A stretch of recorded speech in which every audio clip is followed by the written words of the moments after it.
tentang proposal. Saya hanya menyampaikan satu kali hari ini. Berikutnya saya hanya sebatas pengumuman. Semua masing-masing silahkan bernasib sendiri masing-masing dengan dosen pembimbingnya. Ya.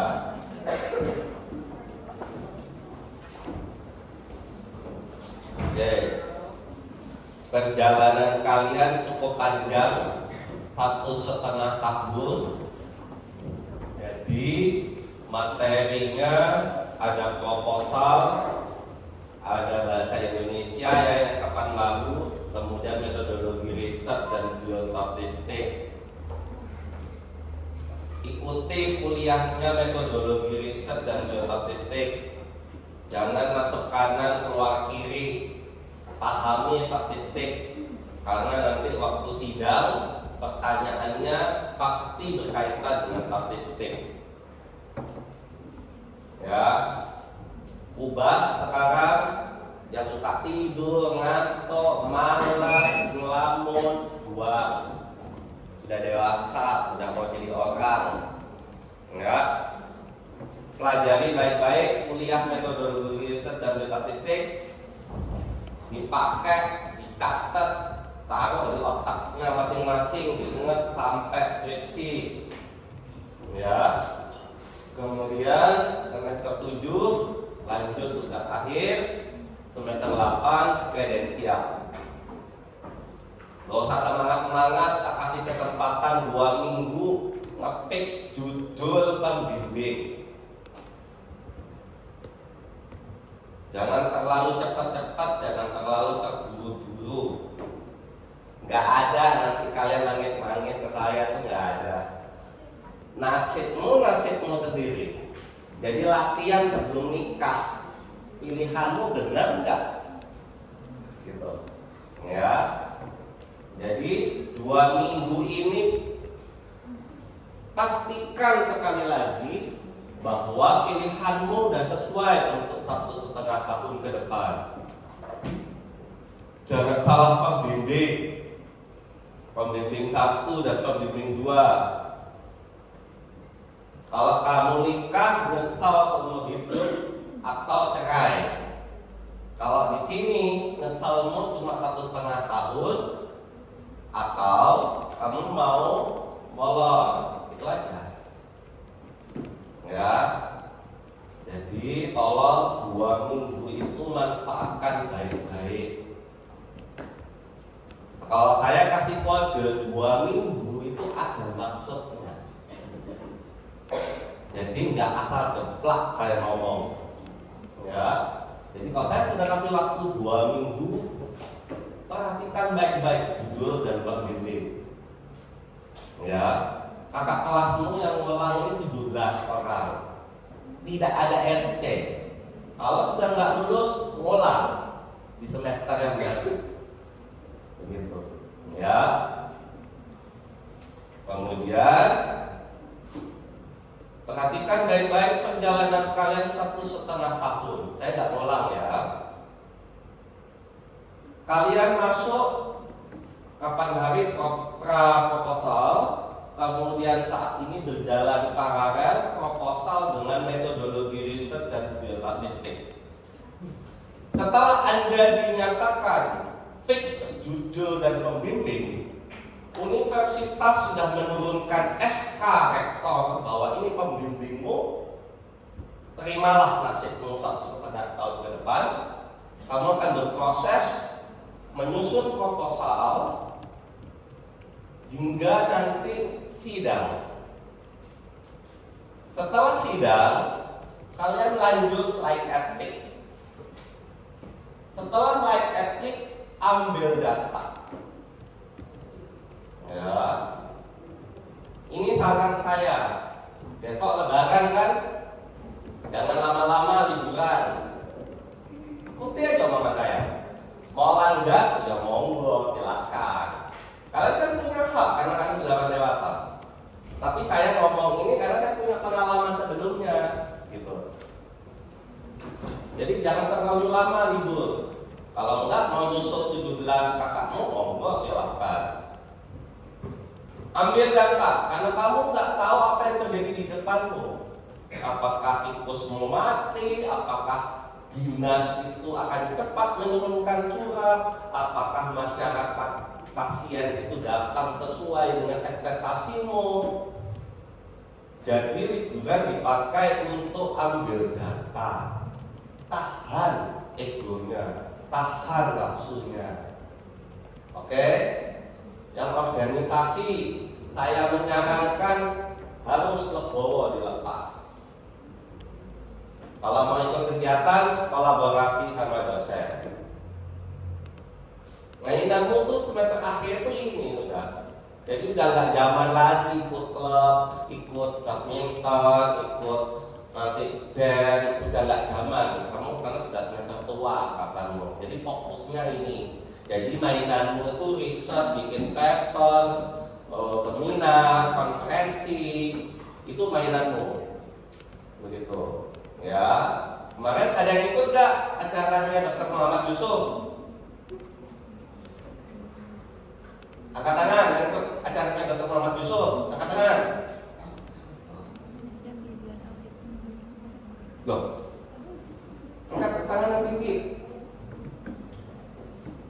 Oh, dikit yang ikut ternyata. Kenapa nggak ikut?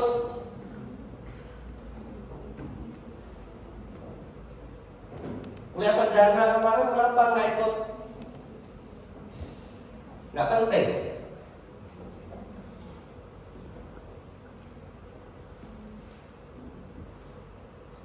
Kami itu datangkan beliau itu supaya kalian tuh belajar dari beliau. Beliau tuh cerita perjalanan beliau tuh 5 kali gagal.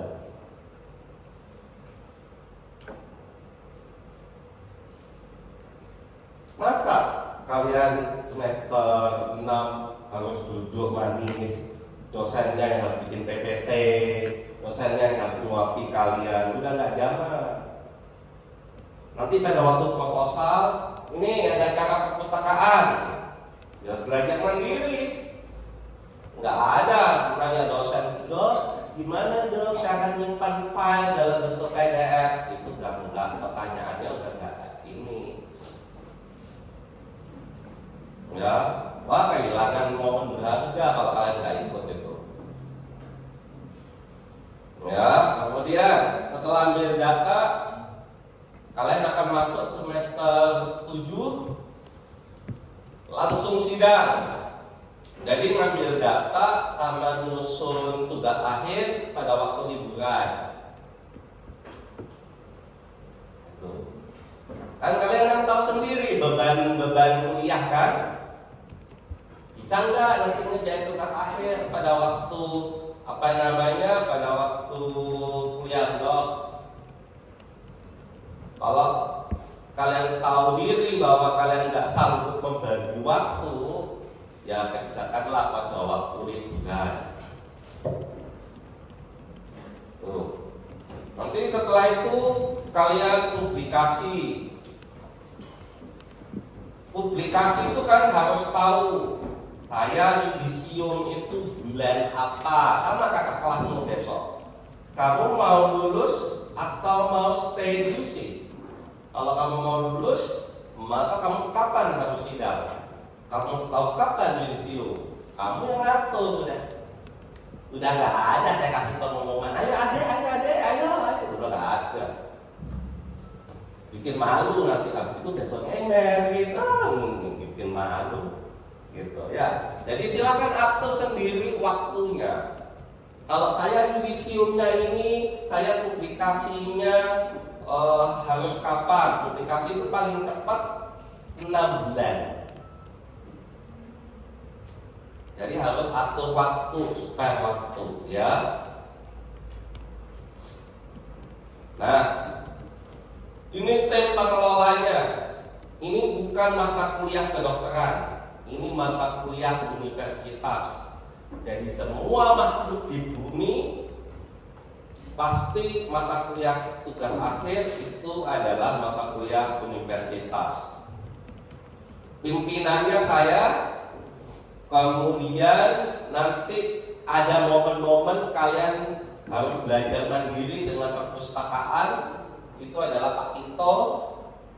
Kemudian admin, kalau sebelumnya adalah Bu Citra, sekarang Bu Vivik. Jangan sampai salah orang. Ya, segala pendaftaran, pembuatan surat, semua Bu Vivik. Kemudian laboratorium. Sebelum mengerucut ke laboratorium yang spesifik, kalian harus berhadapan dulu dengan Bu Krisdianti. Nggak bisa asal-asal langsung Pak Torik, asal Pak Saiful, asal ini nggak bisa, langsung Bu Krisdianti dulu. Ya, kemudian di tim saya juga banyak tim dosen pembimbing dan penguji, sama, nggak mahasiswa. Dosen kalau nakal sentil, sama. Dosen kalau ada macam-macam melanggar aturan main saya kurang, saya tidak kasih kesempatan menguji. Ya. Kemudian nomor 6, tim biro akademik. Pendaftaran sidang nanti 1 minggu sebelum ujian. Nggak ada mau daftar ujian itu 2 hari, nggak ada. Karena kami koordinasinya dengan universitas. Ya. Kemudian komite etik ada 7 dan 8. Tim komite etik ini banyak. Jadi pasukannya nggak cuma dokter, ada yang non dokter, ada yang orang sosial, ada pendeta, ada tentara, ada hukum, dokter hewan, semua di sini. Ya, jadi Anda bisa membayangkan untuk mengumpulkan mereka satu untuk melihat proposalmu layak dilakukan atau tidak, mengumpulkan orang sebanyak berbagai background itu butuh waktu. Jadi kalau sudah ujian langsung like etik. Gak usah lama-lama.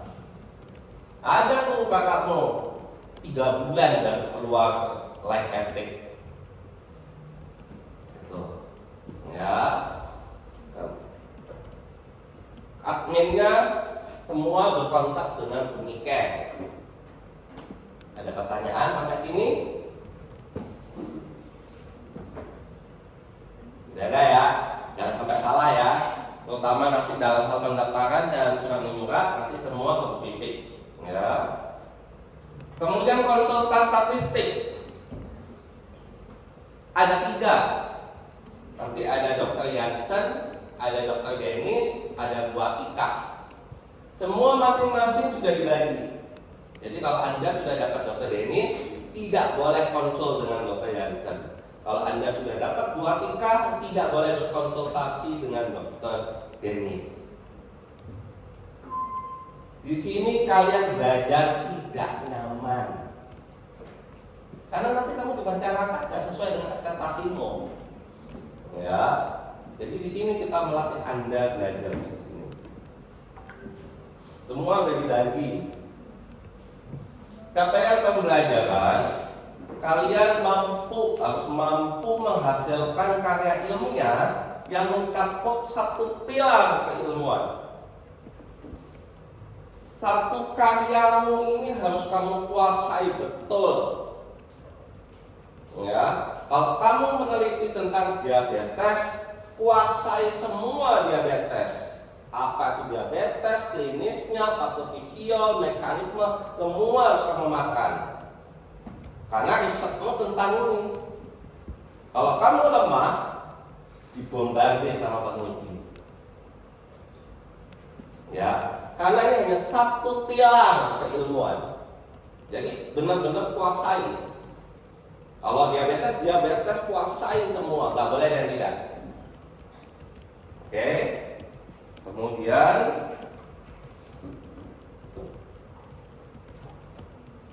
ini saya lewati aja. Jadi nanti semua pembuatan proposal ini ilmunya metodologi riset, biostatistik dan bahasa Indonesia. Jadi jangan sekali-kali ngantuk di metodologi riset sama biostatistik. Ya, jangan masuk kiri keluar kanan, jangan menghafal, pahami. Apakah ini nanti keluar di ujian kompetensi dokter? Keluar, ada kok nanti. Ya, apa yang Anda pelajari dari mata kuliah ini? Satu, metodologi riset dan biostatistik. Kedua, menulis. Ketiga, mengirim untuk publikasi. Ini Anda menguasai kompetensi dokter 4A. 4, tahu dan taat aturan. Jadi ini adalah ilmu hidup, ilmu bermasyarakat perdana. Jadi kalau sudah tahu aturan ya, daftar sidang itu 1 minggu sebelum sidang ya daftar 1 minggu. Nggak ada 2 hari 3 hari. Ya. 5, komunikasi. Bagaimana berkomunikasi dengan dosen? Bagaimana berargumentasi dengan dosen? Kapan WA dengan dosen? Harus diperhatikan. Kalau tahu pertanyaannya panjang, ketemu tatap muka. Jangan menghindar, jangan menghilang. Ya. 6, penggunaan bahasa yang baik, benar, mudah dipahami, jelas. Sebelum ngomong, sebelum nulis, diperhatikan dulu, benar enggak ini?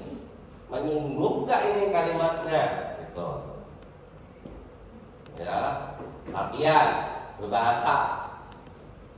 Gunakan kata saya, jangan aku.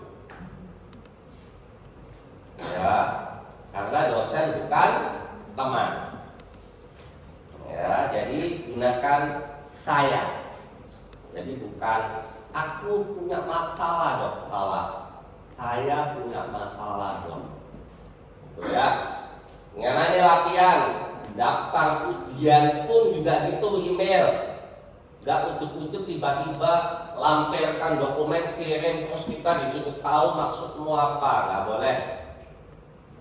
Email ya harus ada kalimatnya, kamu siapa, angkatan berapa, mau apa, ya, termasuk nanti bersurat ke puskesmas, rumah sakit, wah nggak tahu yang luar-luar. Ya, pernah ada satu kejadian,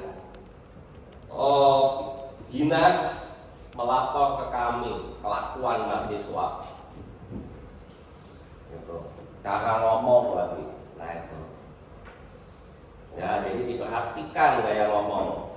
Belajar dari Pak Syakoni. Jangan karena salah ngomong, salah ucap, kata hantaman. Ya. Kemudian 7, mandiri. Semua masing-masing mandiri. Punya masalah sendiri, punya beban hidup sendiri, kerjakan mandiri.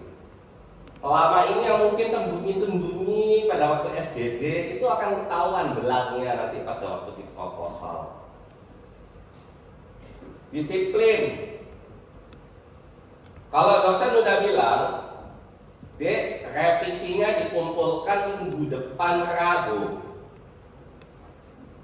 maka kerjakan.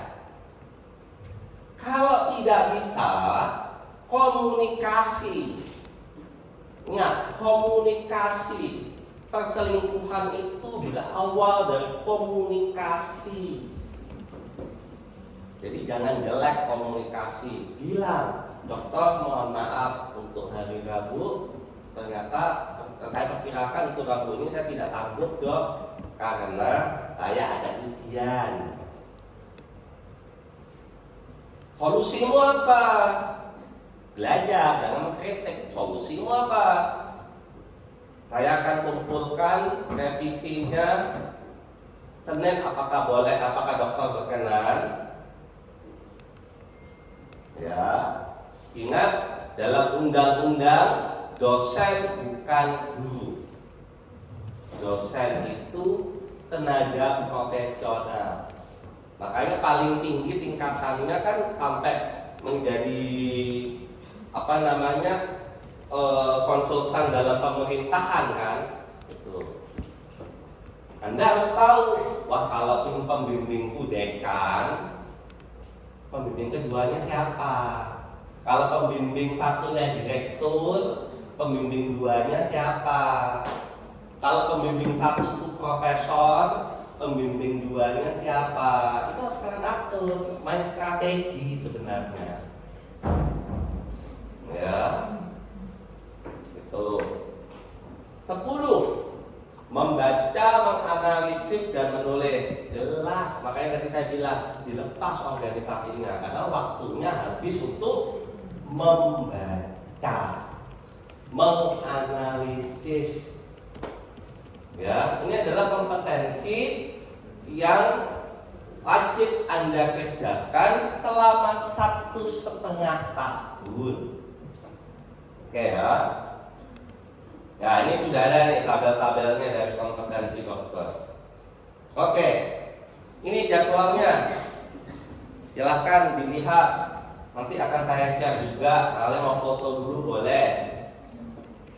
Kita fix judul dan dosen 4 Maret. Tak kasih kesempatan 2 minggu. Cek sekali lagi judulnya. Misal, aku aslinya dari ini dok, dari Makassar. Tak riset nang Makassar. Langganan remedial. Ya kapan mau ke Makassar? Gitu. Itu yang pertama. Yang kedua, saya mau, ini kejadian kakak kelasmu. Saya mau ngambil darahnya bayi. Diulang-ulang, bisa kamu. Ternyata masalah. Ngambil darahnya orang fitness, bisa kamu. Bisa dong, banyak orang yang fitness. Ternyata gak ada yang mau. Gitu. Mimpi yang tinggi boleh, ekspektasi yang tinggi boleh, tapi harus realistis. Ya, tuh saya bantu ingatkan. Makanya waktunya 2 minggu mikirin itu. Tetapi dosenku ACC, hati-hati. Dosenku ACC kok, hati-hati.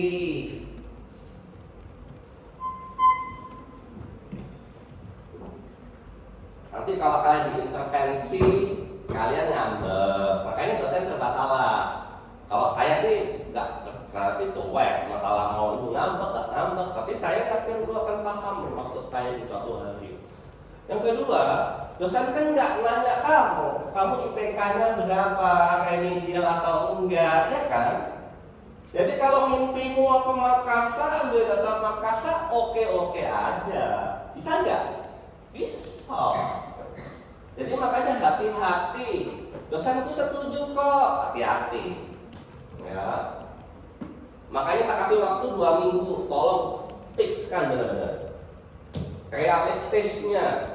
Siapa subjeknya, ngambil di mana, berapa lama diambil, itu harus benar-benar.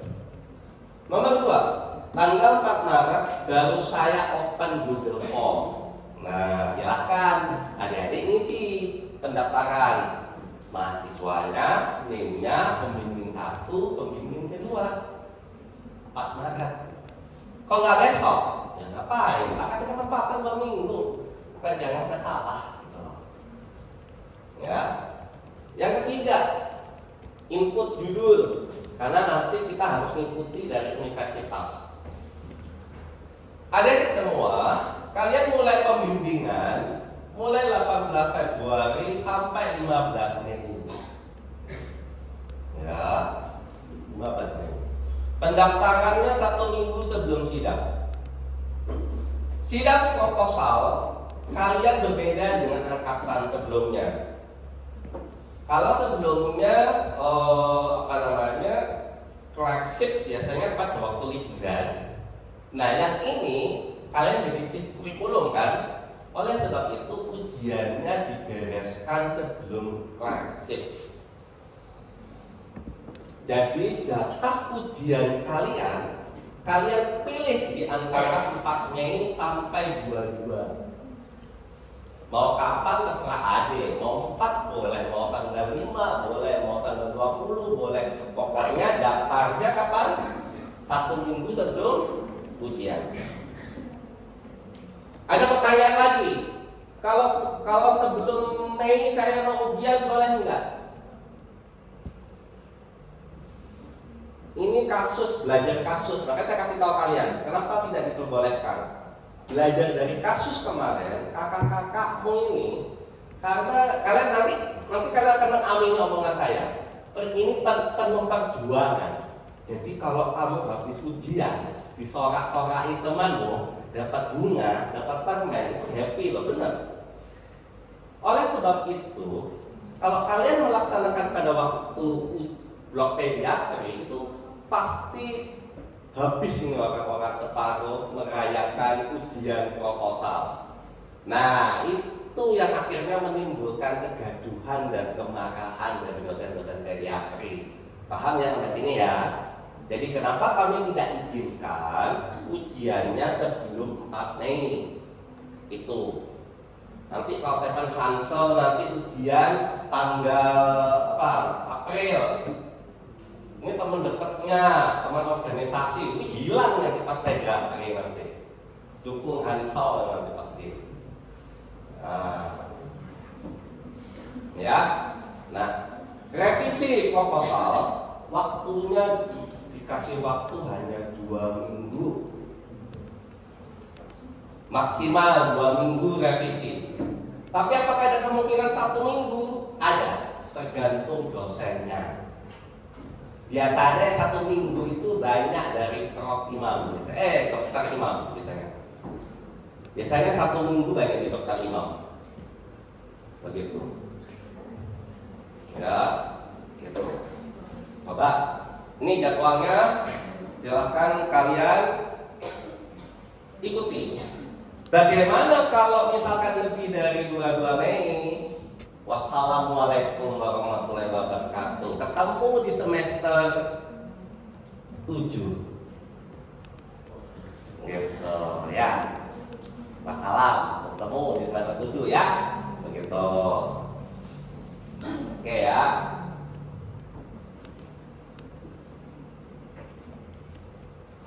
Tak ulangi lagi kandidat pembimbing 1. Dr. Salmon. Judulnya ini. Ya. Kalau ada yang protes misalkan, kenapa kok judulnya harus ini? Itu ada cerita di balik layar. 1. Akreditasi. 2. Beberapa dosenmu udah mau profesor dan itu ada tuntutan juga dari kementerian. Jadi kalau misalkan saya target 2 tahun lagi saya profesor, maka riset saya harus yang berbau bidang keilmuan saya. Saya keilmuannya kemarin pada waktu jabatan terakhir entomologi dan zoonosis. Ya udah, di luar itu saya nggak boleh bikin lagi, begitu. Jadi ini ada ceritanya. Ya, jadi kalau kayak misalkan punya pamitoolog deh, Dokter Lydia, ini sudah virus spesifik lagi di tick-borne. Ya udah, ini memang arah risetnya beliau nanti ke sini memang udah. Ya, Dokter Besar, TBC, Dokter Florence, Dokter Florence sekolah loh ya. Nah, jadi harus siap kalian PP nanti dari sini ke UNER. Harus tahu. Dokter Salmon juga kan sekolah kan? Nah, harus tahu. Berikutnya Dokter Minarni, kemudian ada Dokter Juli. Ya. Kemudian selanjutnya Dokter Tefani, tahu ya, spesialis kulit dan kelamin ya. Kemudian Dokter Yuswanto, ada Dokter Hana, ada saya, ada Dokter Imelda, ada Dokter Bimo, ada Dokter Mei, ada Dokter Sinta. Ini sekolah juga Dokter Sinta. Ya, kemudian ada Dokter Elizabeth, ada Dokter Meli, ada Dokter Imam. Silakan. Ini adalah pembimbing satu. Nggak boleh protes. Kenapa kok ini nggak bisa jadi pembimbing satu? Ya itu tadi saya bilang, kami ini di dunia orang dewasa. Untuk bisa menjadi pembimbing satu, ada beberapa kriteria yang harus kami penuhi. Nah, berarti yang belum memenuhi tidak bisa menjadi pembimbing satu, begitu loh. Ya, gitu. Ya, sama dosen itu juga sama. Dosen itu jabatan puncak itu harus profesor. Kalau dia belum profesor, usia udah kalau nggak salah 50 dia pensiun. Tapi kalau dia masih mau berkarya sampai 70, 80 maka dia profesor. Jadi kayak gitu. Ya itu sama dalam dunia kerja itu biasanya. Nah, ini pembimbing kedua. Ini yang dari UC ya. Jadi ada Dr. Arif, ada Dr. Natalia, ada Dr. Natalia sekolah loh. Kalau nggak salah dia di Malang. Ya, jadi harus hati-hati. Ada Dr. Cempaka, Dr. Hendra Hendri, Direktur Rumah Sakit. Udah tahu atau belum? Nah, harus hati-hati juga. Dr. Irwin, prakteknya di Gresik kalau nggak salah. Ya. Oh ya, kalian bimbingan harus ngikuti dosennya loh ya. Jadi bukan dosennya yang ke sini, kalian yang ke sana. Kemudian Dr. Jenima lagi sekolah. Dr. Saskia, Dr. Victor, Dr. William, Dr. Areta juga lagi sekolah. Kemudian ada Dr. Erik, Dr. Olive, saya sama Dr. Hana masih membuka kesempatan sebagai pembimbing kedua. Begitu. Ya. Nah, ini ada kejadian kalau sampai pembimbing kedua itu tidak ideal, artinya tidak memenuhi sesuai yang seharusnya secara keilmuan, boleh mengambil pembimbing kedua yang beda keilmuan, boleh. Karena biasanya pembimbing kedua nanti pada saat di lapangan lebih banyak ke redaksional. Contohnya bimbingan saya dulu Dr. Johnson, pembimbing satunya saya, pembimbing keduanya Dr. Olive, tapi risetnya nyambung gitu. Karena dulu mungkin kalau nggak salah Johnsonnya entah lambat atau punyanya Johnson udah direbut duluan sama teman-temannya, ya udah saya kasih Dr. Olive gitu. Kan beda kan, Dr. Olive kan THT, nggak ada hubungan dengan nyamuk, it's okay begitu ya. Tapi kembali lagi kesediaan gitu. Mojowarno, kalau kalian mau melakukan penelitian ke Mojowarno, maka pembimbing kedua harus dari Mojowarno. Yang tersedia THT, Dr. Bagus, Dr. Dion, Dr. Johannes. Dr. Johannes itu lebih ke manajemen bencana. Dr. Dion yang ke dalam, Dr. Bagus THT. Muhammad Suandi untuk bedah, Dr. Billy, Dr. Bimo, Dr. Charles, Dr. Andi. Ini pembimbing kedua. Kalau risetnya mau di Suandi, pembimbing kedua harus Suandi. Nggak boleh pembimbing 1 dan 2 dari UC. Ya, etik juga 2 kali, 1 di UC, 1 di Suandi. Karena ngambil datanya di rumah sakit. Kemudian ini yang dari penyakit dalam, ada Dr. Agung, ada Dr. Herniken, ada Dr. Yahya. Ini yang dari pediatri, Dr. Sinta Kamaya, ada Dr. Desi kulit, dan ada Dr. Kanti saraf. Selain itu berarti belum memenuhi, mungkin tidak berkenan, seperti itu. Ya, ini kalau mau penelitiannya di rumah sakit Suwandi wajib dengan beliau-beliaunya. Oke, membuat judul. Di cross check sekali lagi, judul penelitian harus sesuai keunggulan FKUC, berbasis nutrisi dan gaya hidup. Kedua, judul penelitian mahasiswa mengikuti roadmap penelitian dosen. Dosen-dosen itu juga sudah saya atur. Dokter kalau mau profesor, dokter kalau naik jabatan akademik, dokter kan jangan riset. Harus kolaborasi sama mahasiswa. Nanti risetnya mau nggak mau harus mirip dengan dokter. Sama, gitu ya. Yang ketiga, disesuaikan dengan riset dosen yang sudah publish.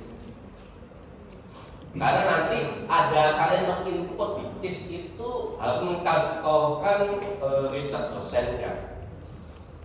Gitu. Penilaiannya ada 3, berbeda dengan angkatan-angkatan sebelum-sebelumnya. Ya, jadi udah nggak usah lihat angkatan-angkatannya dulu. Angkatan-angkatan yang dulu cukup sebatas pembimbing ini gimana, pembimbing ini gimana tuh boleh. Teknisnya udah beda. Kalian bimbingan penyusunan naskah proposal itu ada penilaian 40%. Kemudian ada penilaian sidang termasuk naskah 50%. Kemudian revisi 10%. Ini penilaiannya. Ya. Pedoman penulisan.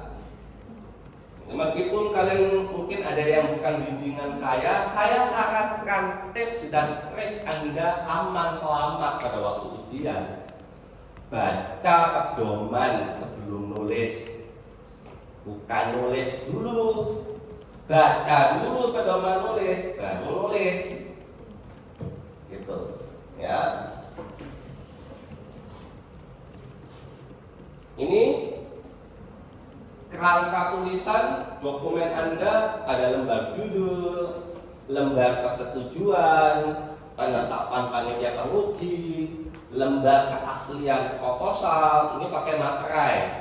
Jadi kalau nanti di suatu tengah jalan ada keributan, Anda dihantam dari luar karena Anda menjiplak punyanya orang luar, kami tidak bertanggung jawab. Yang bertanggung jawab adalah Anda sendiri dengan materai 10.000 lembar pernyataan keaslian proposal. Begitu. Kalau posisi hantaman itu dari luar itu terjadi pada saat Anda ujian skripsi, pada saat itu dibatalkan, ulang proposal. Kalau itu terjadi pada saat wisuda atau Anda sudah lulus, maka gelar Anda dicabut. Ya, itu. Jadi jangan sekali-sekali dengan posisi lagi terjepit mau ngambil karyanya orang, copy paste. Ya. Bab 1 pendahuluan, bab 2 tinjauan pustaka, bab 3 kerangka konsep, bab 4 metode. Ya, makanya tadi saya bilang tuh metodologi riset, populasi sampel, jenis dan rancangan, definisi operasional, prosedur analisis data. Itu semua ilmunya dari metodologi riset dan metastatistik. Turnitin, sebelum maju sidang, pindah turnitin, kesamaan hanya 20% maksimal. Turnitinnya di mana? Di perpustakaan, ada mesinnya. Ya, jadi jangan sampai muncul plagiat. Ya. Presensi bimbingan. Bimbingan minimal 5 kali per dosen pembimbing. Minimal, bukan 5 loh ya, minimal 5. Artinya kalau kalian gak banget gak revisi-revisi, atau revisinya masih salah, nggak sesuai harapan, ya bisa aja 6 kali, 7 kali, 8 kali. Nggak bisa komplain ke saya pasti ngomong itu wewenang dosen pembimbing. Ya, karena pembimbing kalian ada 2, maka total 10. Datanya adalah foto, kemudian tanggal bimbingan. Ya, kemudian biasakan satu dosen yang grupnya banyak, mahasiswa ini banyak ya. Maksudnya gini, satu dosen sampai bimbing 6 orang, maka tanggal bimbingan harus sama. Jangan sampai hari ini saya bimbingan ya, terus pada waktu di tabel bimbingan ini tanggal 6, ini tanggal 20, gajinya sama. Itu akan dikembalikan ke kalian karena itu kaitannya dengan penghonoran. Ada kan dosenmu yang dari gua kan honor. Sistem penghonoran itu lihatnya dari presensi bimbingan. Kalau sampai ditemukan kalian bimbing di tanggal yang sama seharusnya, tapi kalian laporannya beda antar mahasiswa, dikembalikan, kalian revisi ulang. Jadi makanya tadi saya bilang harus rajin, harus mandiri, begitu ya. Ini bimbingannya online apa offline? 49% online, 51% offline. Hitung sendiri. Kita anggapannya adalah 5 kali per dosen. Berarti 51%-nya berapa?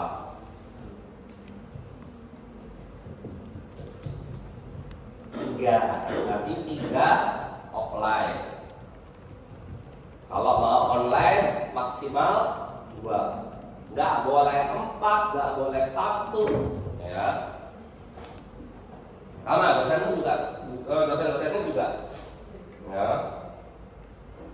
Pada waktu pendaftaran sidang proposal, dokumen yang harus dikumpulkan adalah 1. Presensi bimbingan minimal 5 kali per dosen. Yang kedua, formulir pendaftaran maju sidang, tanda tangan basah dosen, kaprodi, dan dekan. 3. Naskah proposal format PDF. 4. Pindai turnitin proposal maksimal 20%. Ya, itu yang harus dikumpulkan sebelum ujian. Setelah itu dokumen itu dikirimkan ke email. Aturan penulisan email adalah judul email, nama lengkapmu siapa, garis bawah proposal. Nggak boleh ada yang lain-lain. Jennifer Kate mau sidang, nggak ada. Si ganteng mau sidang, nggak ada. Namamu siapa, garis bawah proposal. Email ditujukan kepada Pipit ya, CC dosen pembimbing 1, CC dosen pembimbing 2, dan CC saya selaku pimpinan mata kuliah. Isi email, pembuka, isi, dan penutup.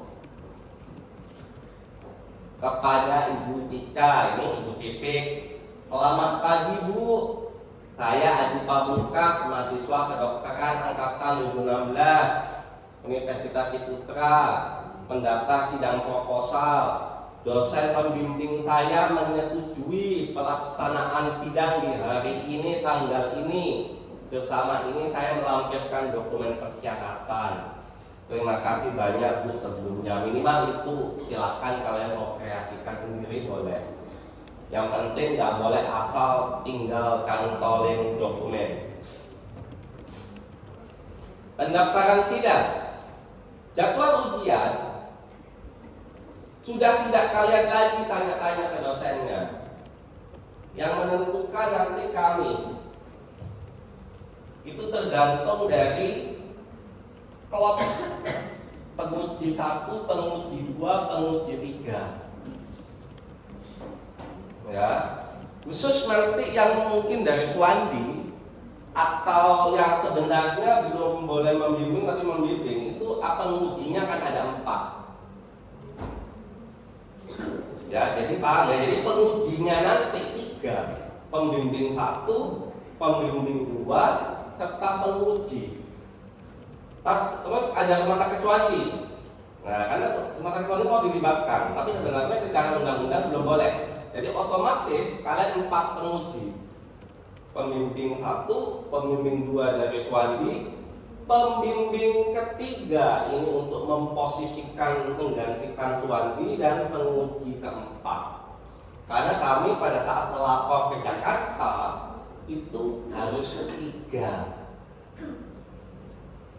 Begitu. Dan dosen-dosen yang menguji sesuai aturan. Begitu ya. Sidang proposal. Kemeja putih, celana panjang, sepatu pantufel, jak alma mater. Mulai disiapkan. Yang cantik, yang ganteng disiapkan. Jasnya kalau hilang dicari. Ya, kalau bau dicuci. Kalau digrogoti tikus, cari yang lain. Ya, kemudian yang kedua, ini yang keras sekali, tidak diperkenankan memberikan hadiah barang dan makanan kepada dosen. 1 pernah kejadian, tapi ini kejadiannya waktu tugas akhir. Kenapa? Saya kasih tahu sama kalian, jangan melanggar. Pada waktu Natal dikirimlah makanan kepada dosen X. Dosennya narsis, mahasiswanya narsis, posting di Instagram. Ada dosen lain lagi, selorek, posting juga nih, dikritik. Oh, jadi dosennya nggak bisa beli makan ya? Masuk itu laporan rekan-rekan itu ke dekanat ke saya. Saya lempar balik ke pimpinan. Itu urusan pimpinan, bukan saya. Karena posisi pemberian makanan itu adalah pada saat Natal. Kan 50-50. Ini Natal, apa tugas akhir? Kalau tugas akhir, ke saya. Tapi karena ini bakti, nggak mau saya ngurusin. Tapi saya ngurusin, akan saya tegur dosen itu sama mahasiswa itu. Jadi tolong sangat sebaik-baiknya, sefavorit-favoritnya dosen, jangan ada hadiah barang dan makanan. Nanti aja, jauh. Menghindari gratifikasi, menghindari KKN, menghindari netizen. Itu yang netizen itu dosen loh. Dosen sini lagi, berarti kan sirik kan? Gitu. Makanya saya bilang, jangan dikira dosenmu itu manusia juga. Ada yang sirik, ada yang nggak sirik. Gitu. Jadi Anda harus tahu. Makanya ini kembali lagi dalam teknis. Jangan ngadu domba dosen. Hadapi. Dosen statistiknya begini, tiba-tiba kamu melanggar. Kamu sudah dapat Dr. Jansen, terus tiba-tiba kamu diam-diam ke Dr. Dennis. Nah, ini kok beda. Laporan kamu kilometan ke temanmu, kilometan lagi ke dosen PA, mau masuk ke saya langsung tukang nilai, gak usah ujian. Hadapi sendiri. Jangan adu domba. Pembimbing 1 nggak bisa ditemui, lapor dosen PA. Hadapi sendiri, kamu nggak milih kok. Sudah saya kasih kesempatan 2 minggu. Ada kejadian nangis. Dokter hebat, ini dosennya nggak bisa ditemui, dibaca doang. Nah terus, udah ke rumah sakit? Belum. Nah ya udah lah, ke rumah sakit lah. Ngapain nunggu WA? Gak usah nangis. Yang milih siapa dulu? Saya. Ya udah, hadapi. Lulus anaknya udah. Tapi mungkin dengan trauma mungkin ya. Yang nggak tahu saya. Ya. Nggak ada loh. Di forum dosen pun saya keras loh. Nggak saya terima ya Dok ya. Oh, cerita dosen PA, cerita dosen ini nggak tak terima.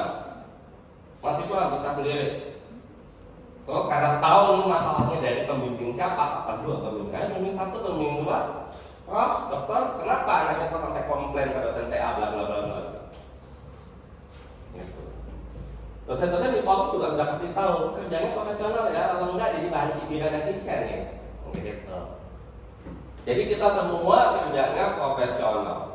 Ketiga, hadir 15 menit sebelum ujian. Ini ada maksud ini. Yang telah